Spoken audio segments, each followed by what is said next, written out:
Every May on the 26th is the anniversary of the sinking of the Bismarck. It was by all means a magnificent ship. It was doomed by a single lucky torpedo from a swordfish biplane that jammed its turning gear. I'm your host, Aiden, and let's have a little look at naval combat in the Second World War. Firstly, a summary of the story of the Bismarck. It was one of two Bismarck-class battleships produced by the Third Reich during World War II.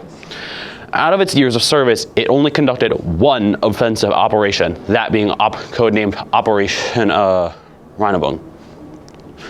It involved the KMS Bismarck and the heavy cruiser KMS Prinz Eugen. It was intended to disrupt Allied shipping. However, the sinking of the Hood caused the Royal Navy to relentlessly hunt the Bismarck. Eventually, the Bismarck engaged in its final battle, ending in it being scuttled, which means that the ship's crew intentionally sinks their own ship.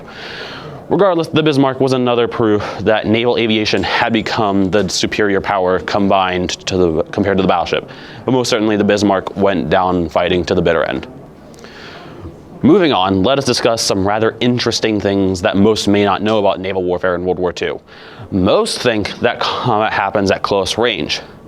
Contrarily, it happens at fairly long range. This is because the power of gun directors and rangefinders allowed shell salvos to be accurate at longer ranges. Another thing was that aircraft carriers were extremely valuable. Due to the limitations of a fixed effective range for land-based aviation, carriers were useful for being able to have aviation be anywhere.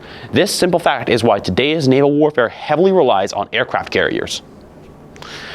Ultimately, naval warfare has changed a lot over the years, from the times of ramming to the age of cannon broadsides, and then to the age of ironclads and dreadnoughts, and finally to the missile age. So, with all this in mind, let us pay homage to ships like the Bismarck, the prides of nations sunk by air power. Built in an age where the battleship was no longer the driving force of naval warfare, but rather the aircraft carrier was.